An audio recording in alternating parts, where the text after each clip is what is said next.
증산상제의 중화경의 제49장 천생성인 임사도를 보면 성인이 유공어 천하만세하니 상지천문하고 하지지리하며 중지일륜하고 의복지원과 기용지리와 법도지장과 예악지칙을 추명제작이 아니라 성인이 상 8궤로 위 치천하 할세 남면 일입은 취제이니 이는 양명괴야라. 만물이 상견의 고로 기상이 대인이니 취계명하고 편조사방하야 수공평장하니 기불미제야. 천생성인하야 임사도야리라. 달즉 위 천지입심하고 궁즉 개왕성 계례학하야 위생 민지명하리니 천도 여차야니라. 옛 성인이 천하만세의 공을 남겼으니 위로는 천문을 통하고 아래로는 지리를 통하며 가운데로는 일륜을 세웠으며 의복을 만드는 법과 그릇을 만드는 법과 나라의 법도를 만들고 예절과 음악의 법을 밝혀내어 만들었느니라. 성인이 8궤의 형상을 보고 천하를 다스릴 때에 이궤를 남쪽에 두는 것은 이궤는 양명의 궤이기 때문이다. 만물이 모두 밝은 쪽을 바라보는 것이므로 그 형상이 대인과 같은 것이니라. 대인을 찾아서 그의 명으로 사방을 고루 비치게 하여 세상의 모든 사람으로 하여금 허리 굽혀 우러러보도록 하리니 이 어찌 아름다운 일이 아니겠는가. 하늘이 성인을 태어나게 하여 이 도를 위임하리니 도를 통한즉 천지의 뜻을 세우고 막힌즉 은거하여 옛 성인의 학문을 공부하여 밝혀내어 백성의 목숨을 살리도록 하는 것이니라. 하늘의 도가 하는 일이 이와 같으니라. 이 장은 하늘이 한 사람의 성인을 태어나게 하여 도를 위임한다 하였다. 즉 이어 계승하게 한다고 하였다. 옛 성인들의 전례를 따라 도를 통할 때에는 천지의 뜻을 세우고 공할 때에는 옛 성인의 학문을 닦아서 백성들의 목숨을 살리도록 하는데 하늘의 도가 하는 일이 이와 같다고 하였다. 이 궤는 태양을 뜻하며 또한 남쪽에 자리하고 있는 모습이 대인의 모습이라고 하였다. 그러나 그 대인을 찾아서 그 대인의 밝음으로 사방을 두루 비치니 모든 사람이 손을 모아 공손히 우러러보게 되니 이 어찌 아름다운 일이 아닌가라고 하였다. 바로 이 대인을 명이라고 증산상제께서는 돌려서 밝히는 것이다. 또한 정감록 집성의 두사충 요결을 보면 산시선연, 춘경만, 지장수역, 일상회. 산은 신성과 인연이 있고 봄의 태양은 늦어지지만 땅이 감추어둔 장생처에는 상서로운 태양이 돌아오는 곳이로다 라고 하니 한 사람이 질문을 하였다.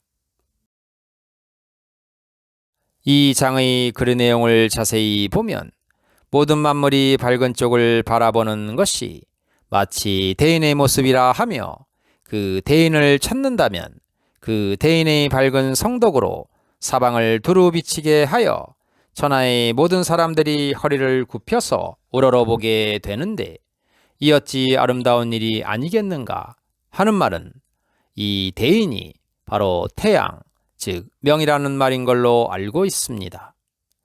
즉 하늘이 성인을 태어나게 해서 이 도를 그 성인에게 위임했다 하면 그가 바로 도를 가지고 있다는 말이 아닙니까? 다시 말하자면 그 자신이 도의 본체라는 말이 되는데 그러면 대인이며 스스로가 도가 되는 성인으로 세상을 구제하고 사람을 살리는 분이라고 한다면 우리는 어디서 어떻게 그 대인인 성인을 찾아야 합니까? 그것을 확실히 가르쳐 주셔야 하지 않겠습니까? 라고 하자 명선생은 조용히 있더니 이윽고 말을 잇기 시작하였다. 교감선생의 마상록을 보면 찰명심, 독독, 유명, 이 말은 잘 명심해서 마상록에 나오는 명자가 나오는 구절들을 거듭거듭 잘 읽어보라고 한 것이다. 잘 읽어보면 여러분들이 알고 싶은 내용이 나오는 것이다. 그러면 차례대로 보도록 하자. 교감생의 마상록에 명승미도, 원시부, 이 말의 뜻은 명이 아름다운 도를 이어 계승할 사람이며 그 명은 근본적으로 부유한 사람이라고 하였다. 한편 증산상제는 하늘이 성인을 태어나게 하여 이 도를 위임한다고 하였다.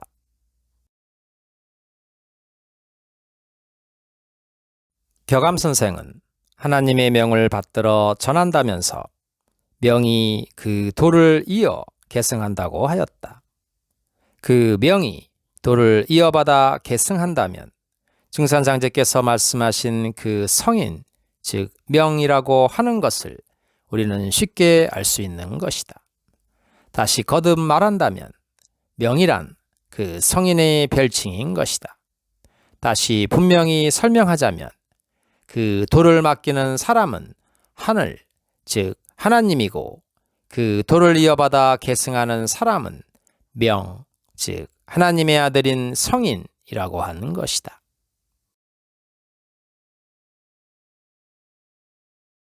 또한 마상록에 명현 지희문본이라고 하였다. 또한 명이 바로 기쁘게도 해월 선생이 전해준 그 글과 책을 밝히게 된다고 하였다. 즉 해월 선생의 후손인 그 사람이 바로 명이라는 것을 알 수 있는 것이다. 그러면 한 가지 더 가르쳐 주겠다. 교감생이 쓴 마상록을 보면 천봉, 문무요순지군, 하이가견, 명칭세계, 지매지인, 단지구리, 부지, 인의예지신, 부지서원, 문호, 즉 하늘이 문무요순 임금과 같은 사람을 맞이하게 되는데 어떻게 하면 가히 세상에서 명이라고 알려진 그 사람을 찾을 수 있을까 했다. 즉 하늘이 말하는 문무요순과 같은 임금이 세상에는 명이라고 알려진 사람이라는 말이며 그 사람을 어디에서 찾을까 하는 말이다. 즉 하늘이 그 사람을 기다려왔다는 말인 것이다. 라고 말하자 주위에 있던 사람들은 수군거렸다. 아, 바로 그 사람이 라고 하는 책에 나오는 그 명선생을 두고 하는 말이 아니냐며 알 것 같다고들 하는 것이었다. 어떻게 그와 같은 것까지 예언서에 밝혀져 있는지 놀라워하며 한동안 입을 다물지 못했다.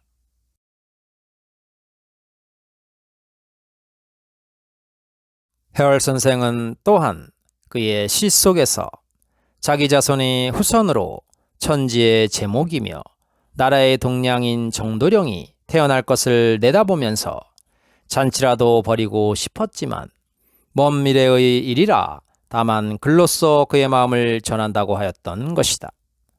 또한 해월 선생의 고향인 울진이란 곳이 워낙에 깊은 벽지라서 교통이 불편하고 또한 워낙 벽촌이다 보니 아무리 똑똑해도 중앙에 나가서도 행세하기가 어려운 것을 뼈아프게 생각한 것이다. 세상이 능력대로 인정받는 세상이라면야 무슨 걱정을 하겠는가.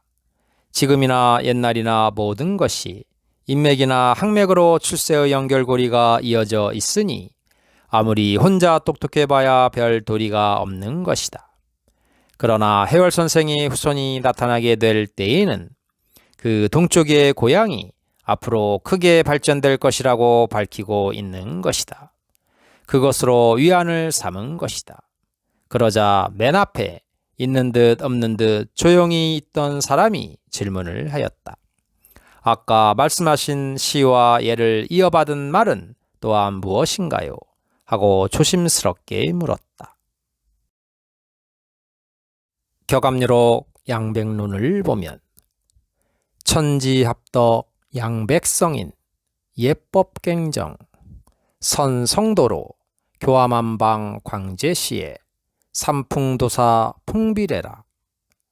천지의 합덕으로 오신 양백성인이 예법을 다시 고쳐서 먼저 성인의 도로 만방을 교화시키고 널리 구제할 때에 삼풍도사가 바람에 날아온다고 하였으며, 대순정경 제3장 제자의 입도와 교훈 61절을 보면 건곤의 위차를 바로잡아 예법을 다시 세우리라 라고 하여 천지의 위차를 바로잡아 예법을 다시 세울 것이라고 증산상제께서 말씀을 하셨다.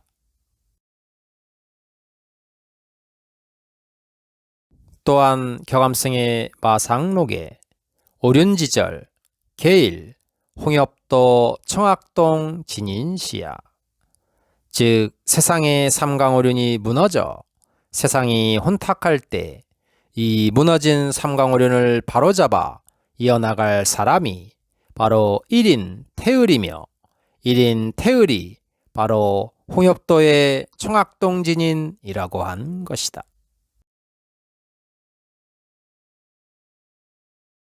일이란 바로 시수로서 태öl을 말하는 것이라고 앞에서 설명하였다. 이분이 계신 곳을 홍엽도의 청학동이라고 하는 것을 우리는 이 글에서 알 수 있는 것이다. 이 홍엽도라는 말의 홍엽이라는 말은 말 그대로 단풍나무를 의미하는 것이니 바로 태극이신 진인 정도령의 집에 단풍나무가 심어져 있는 것을 미루어 알 수 있는 것이다. 본래 심어져 있는 것이 아니고 또한 누가 일부러 심은 것이 아니라 하늘에 천명이 내려지니 신을 뜻하는 나무가 자연적으로 뒤뜰에 심어지게 되는 것이다.